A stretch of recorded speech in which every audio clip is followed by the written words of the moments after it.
sebelumnya kita sudah membahas agama dan lingkungan dalam perspektif Skolimowski. Nah, pada hari ini juga nggak kalah menarik, masih ada korelasinya dengan tema yang kemarin, masih membahas tentang agama dan lingkungan, tetapi dalam perspektif yang berbeda, yaitu perspektif Arne Naess. Dengan dua pembicara kita, ada Romo Berti. Selamat datang, Pak. Selamat datang. Dan selamat datang juga kepada Pak Budi Munawar Rahman selaku pembicara atau narasumber tetap di Lembaga Studi Agama dan Filsafat. Selamat datang, Pak. Sore, ya. Selamat sore, Selamat sore, iya. Dan saya ucapkan selamat datang, selamat sore semuanya kepada seluruh tamu undangan webinar Lembaga Studi Agama dan Filsafat pada sore hari ini. Salam sejahtera, salam sapa untuk semuanya. Oke, baik, saya mulai. Saya Nisa, izinkan untuk memandu jalannya diskusi pada sore hari ini. Pada sore hari ini kita akan membahas agama dan lingkungan dalam perspektif Arne Naess. Seperti yang kita tahu, sebelumnya dengan Skolimowski ekofilosofinya membahas hubungan rasional ekologis antara manusia dengan alam. Sekarang Arne Naess ini jauh sekali untuk membedakan dua macam kepedulian manusia terhadap lingkungannya. Yang pertama kepedulian atas lingkungan yang dangkal dan yang kedua kepedulian yang mendalam pada lingkungan atau istilahnya SIC dan DIC. Untuk lebih lengkapnya terkait bagaimana pemikiran atau perspektif perspektif Arne Naess ini terhadap agama dan lingkungan, mari kita langsung saja mendengarkan pemantik dari narasumber pertama kita kepada Bapak Romo Berti. Saya persilahkan, Pak.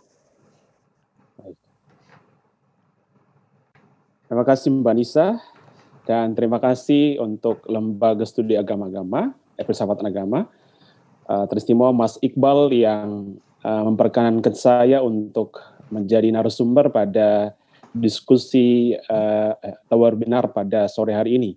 Kalau nggak salah ini yang ke-20. Seharusnya saya diminta untuk minggu lalu, tapi karena waktunya bertabrakan, kebetulan ada kegiatan lain sehingga saya tidak bisa. Baru sore hari ini saya menerima undangan itu ya untuk ini. Nah, saya akan bicara tentang tema ini, agama dan lingkungan hidup atau agama dan alam dari perspektif Arne Naess. Dan saya minta izin untuk share PowerPoint yang saya sudah siapkan.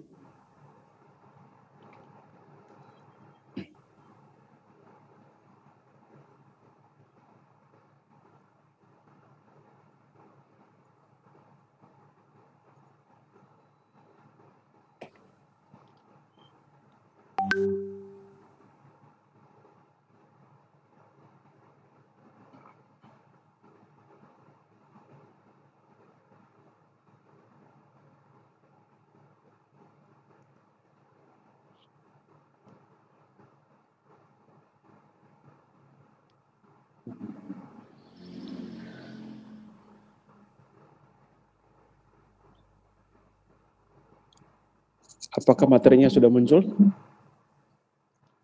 Sudah, Romo. Ya, baik. Saya harap suara saya terdengar ya, dengan jelas bagi Anda semua. Ya, jelas. Baik, sistematika saya pada presentasi kali ini, pertama saya akan menjelaskan secara amat ringkas siapa itu Arne Naess, supaya kita punya gambaran tentang siapa dia. Kemudian saya sedikit menunjuk latar belakang pemikir dan juga pemikiran atau paham yang mempengaruhi pemikiran Arne Naess, khususnya ekologi dalam dia, tip ekologinya. Kemudian pada bagian ketiga, saya sedikit menunjuk secara amat ringkas juga apa yang dimaksudkan oleh Arne Naess dengan deep ecology, pengertian deep ecology. Dan pada bagian keempat, saya akan menunjuk hubungan antara agama dan lingkungan hidup atau alam dari perspektif Arne Naess. Ya. Tiga hal yang akan dilihat di sana ialah, pertama itu bagaimana Naess melihat agama dikaitkan dengan alam, dan yang kedua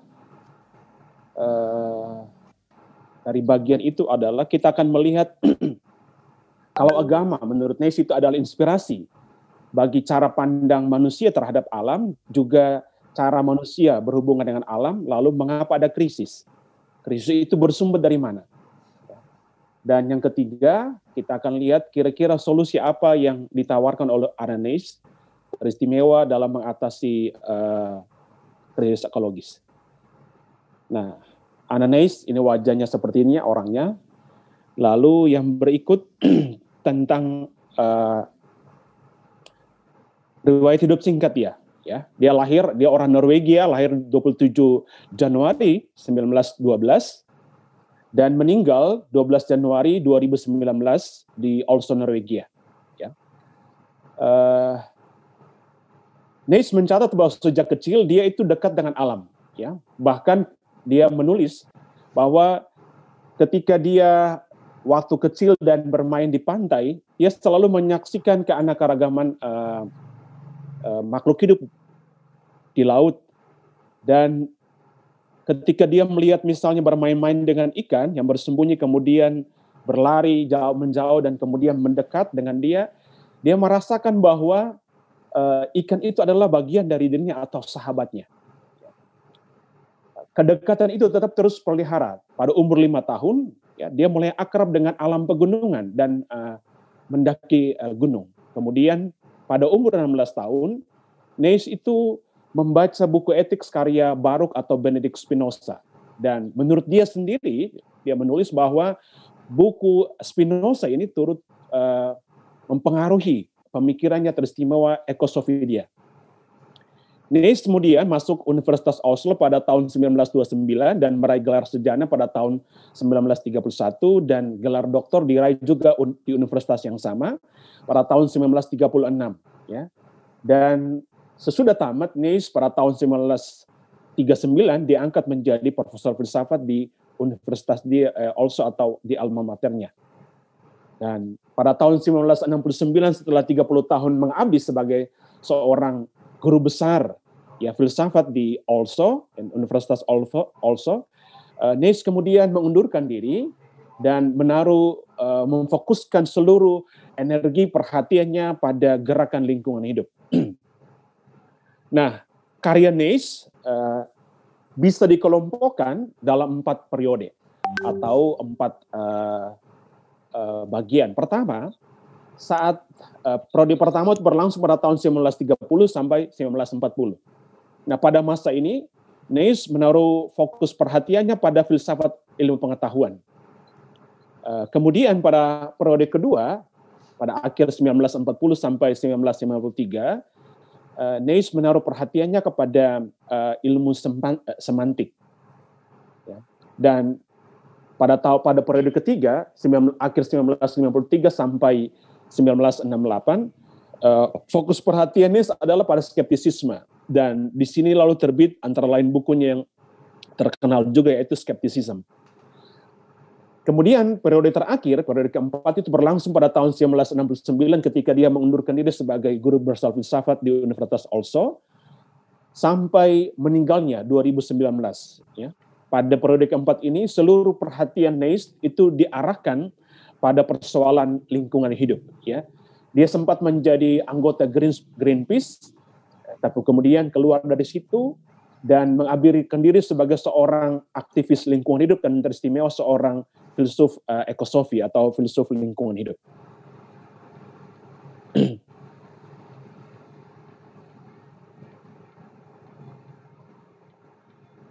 Nah, yang berikut kita akan lihat apa yang menjadi latar belakang pemikiran Nash atau pemikir atau paham filsafat apa saja yang mempengaruhi pemikiran dari Nash.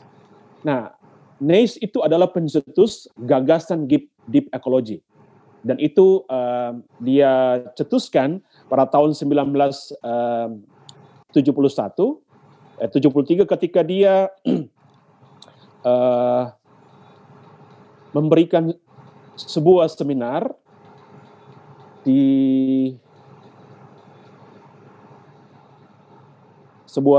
untuk dunia ketiga. gagasan deep ecology itu bisa, atau gagasan pokok deep ecology itu ada 3. Pertama, tentang nilai intrinsik. Ya.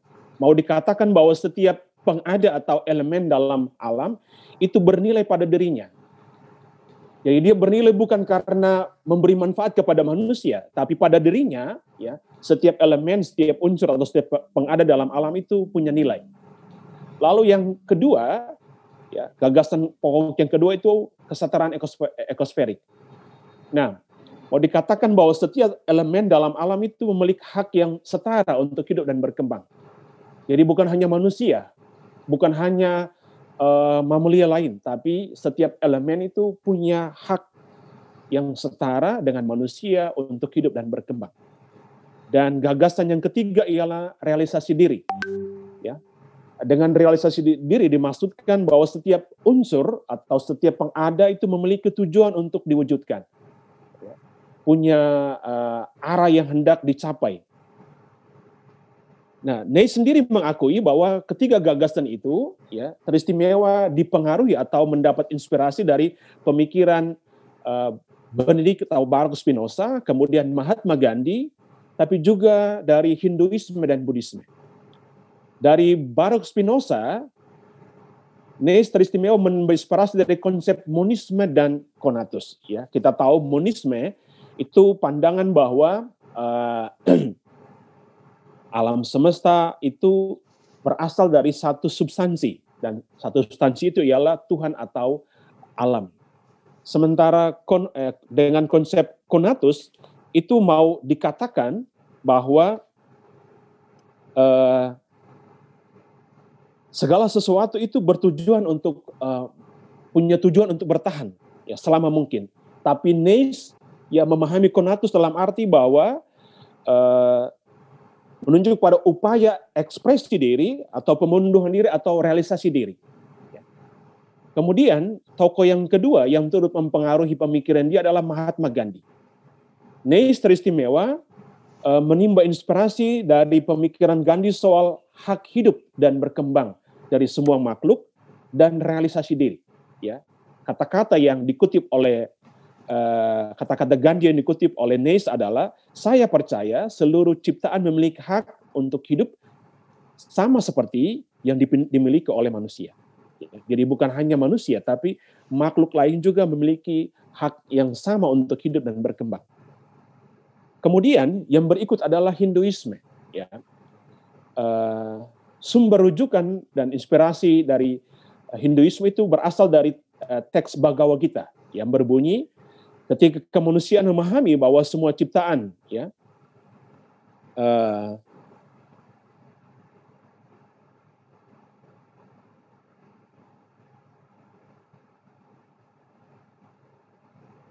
semua ciptaan memiliki kegembiraan dan penderitaan yang sama seperti kita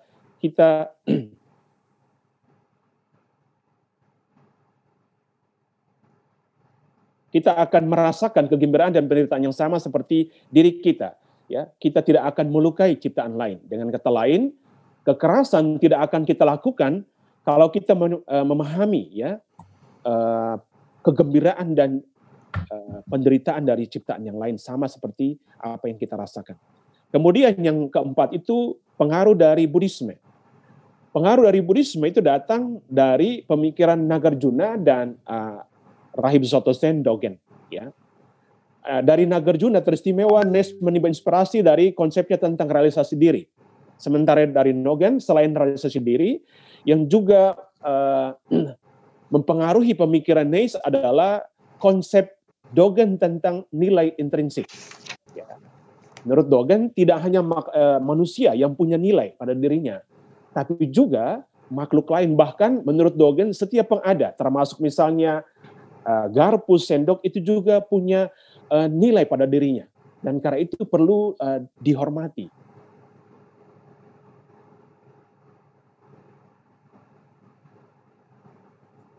Nah, yang berikut, yang perlu kita lihat adalah apa yang dimaksud oleh Ney dengan deep ecology.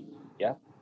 Secara amat ringkas, kita bisa mengatakan bahwa Ney memahami deep ecology atau ekologi dalam itu atas dua cara. Pertama, sebagai gerakan sosial. Ya. Jadi, Nash menulis bahwa deep ecology itu muncul sebagai gerakan sosial ketiga setelah gerakan keadilan dan perdamaian dan gerakan hak-hak sosial, ya, keadilan sosial. Maka gerakan ketiga ialah gerakan ekologi dalam yang dipandang sebagai sebuah gerakan sosial. Nah, gerakan ini muncul sebagai tanggapan atas krisis ekologis yang sudah dan sementara melanda bumi saat ini. Karena kerusakan alam, maka muncullah gerakan ini. Jadi, gerakan ini muncul sebagai sebuah tanggapan, jawaban atas krisis ekologis itu. Ya, tujuannya apa? Tujuannya untuk melindungi, ya, kekayaan alam dengan keanekaragamannya, tidak demi kepentingan manusia, tidak untuk manusia lebih sehat, tapi teristimewa demi kepentingan alam itu sendiri. Ya. Dan tentu di dalamnya, ya, ada manusia. Kemudian, Nash juga memahami deep ecology sebagai sebuah filsafat lingkungan hidup atau ekosofi, ecology and philosophy, ya, yang mengandung 3 pengertian. Ya, pertama, ekosofi dipahami sebagai sebuah kearifan menata alam. Ya, jadi bumi alam itu dipandang sebagai rumah bersama.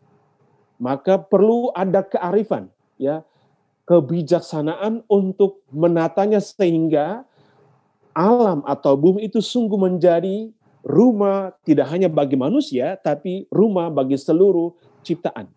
Ya. Dan yang kedua, Nash memahami ekosofi, dia menyebutnya ekosofi T, ya, itu diambil nama sebuah gunung tempat di mana dia membangun pondoknya di sana, dan dari sana lalu muncul konsep dia tentang deep ecology ini. Ya, jadi dia memahami ekosofi sebagai teori normatif, ya, yang menyiapkan norma, aturan, bagaimana seharusnya manusia itu berrelasi dengan alam, bagaimana seharusnya manusia itu membangun sikap dan perilaku yang baik, ya, dengan alam.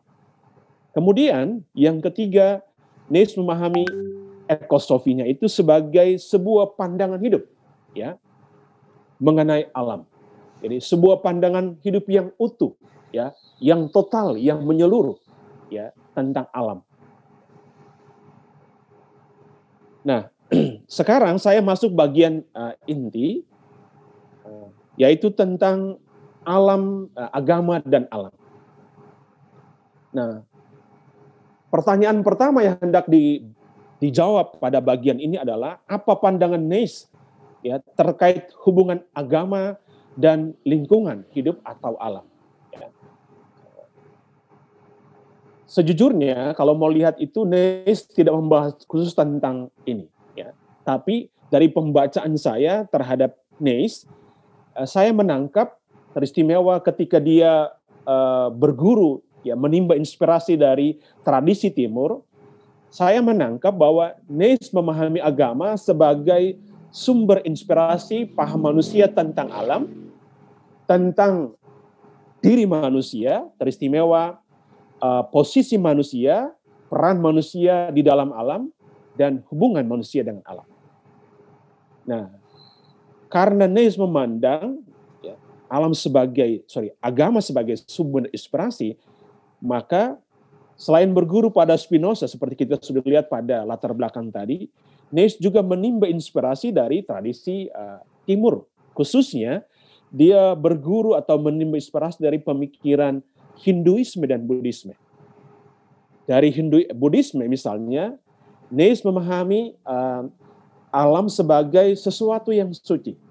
Dia teristimewa belajar dari orang Hindu di Nepal, ya, yang menganggap gunung yang tinggi sebagai sesuatu yang luhur, ya, dan karena itu perlu dihormati, ya.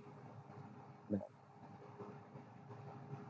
di dalam alam yang suci atau alam yang luhur, kudus itu semua terhubung secara erat, semua saling mempengaruhi, semua saling bergantung satu sama lain, dan tidak hanya saling terhubung. Tapi di dalam alam yang suci dan luhur itu, ya, seluruh pengada itu membentuk satu kesatuan yang saling, ya, menghidupkan atau yang saling menghidupi. Meminjam istilah dari Fritjof Capra, kita boleh mengatakan bahwa alam dipandang sebagai sebuah sistem kehidupan, ya, sistem biologi, ya, di mana setiap organ, ya, setiap elemen itu berkontribusi bagi kelangsungan hidup dari alam semesta sebagai sebuah totalitas atau sebagai sebuah keseluruhan. Nah, bila alam itu suci dan semua yang ada di dalam alam itu terhubung, saling pengaruhi, membentuk satu kesatuan, ya, sebuah keluarga besar yang saling menghidupkan, saling menghidupi. Lalu pertanyaannya, di mana posisi manusia di dalam totalitas alam itu? Ya, menurut Nash, manusia itu tidak berada di luar, ya, alam. Ya, manusia itu tidak berada juga di atas alam. Ya, menurut dia, manusia adalah bagian integral dari alam. Nah, kendati dia mengakui manusia sebagai bagian integral dari alam, tapi Nash juga, ya, mengakui keunikan yang dimiliki oleh manusia. Dan menurut dia, dua hal yang membuat manusia itu unik dan berbeda dengan makhluk lain adalah rasionalitas manusia atau kesadarannya dan kebebasan dia. Kemampuan manusia untuk membuat pilihan di dalam hidupnya. Nah, bagi Nash, keunikan itu bukanlah sebuah premis untuk mendominasi dan menaklukkan alam. Nash justru memahami keunikan manusia itu justru sebagai premis, ya, bagi manusia untuk menjalankan tugas dan tanggung jawabnya. Untuk apa? Untuk merawat dan memelihara alam. Atau menjadi stewardship bagi alam. Selain juga karena alam itu kudus. Ya, alam itu bernilai pada dirinya. Ya, alam dan seluruh yang hidup di dalamnya itu memiliki hak yang setara untuk hidup dan berkembang. Dan karena itu, ya, sudah sewajarnya sikap yang dimiliki manusia dalam berrelasi dengan alam itu bukan sikap menidak, ya, bukan sikap violence, kekerasan, tapi sikap cinta, sikap pemeliharaan, sikap peduli.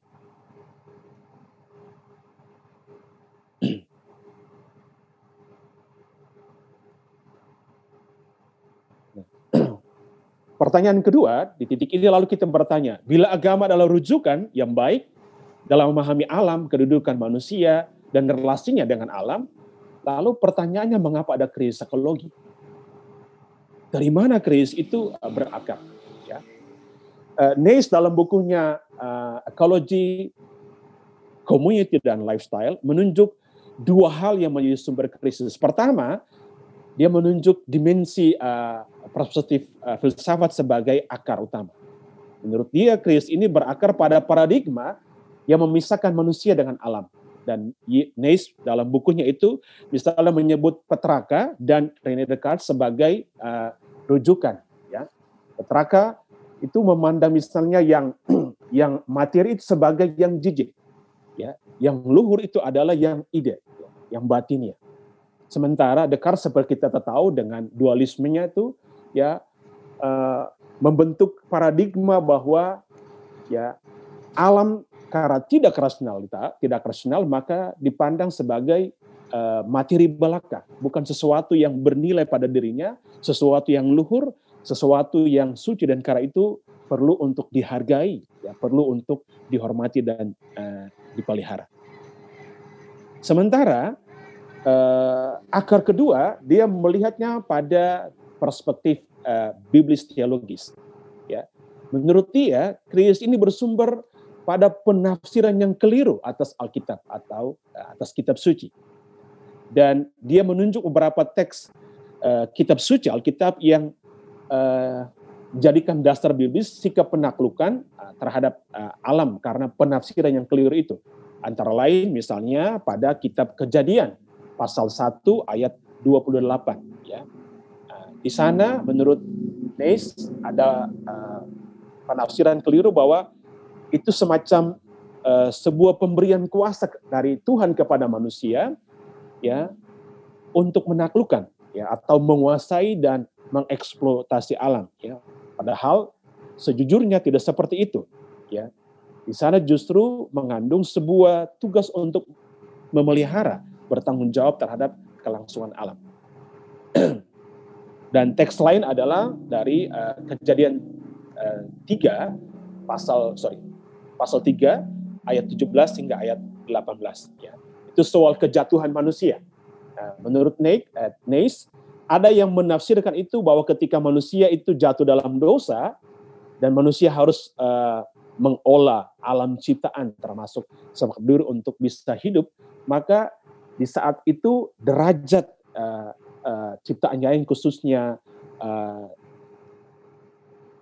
semak duri antara lain itu turun nilainya. Dan karena itu tidak apa-apa misalnya ketika manusia misalnya mengeksploitasi alam. Menurut Nace ini juga sebuah penafsiran yang keliru. Nah, bila agama, khususnya penafsiran atas kitab suci, itu dipandang sebagai akar penyebab paradigma destruktif manusia terhadap alam, lalu apa solusinya?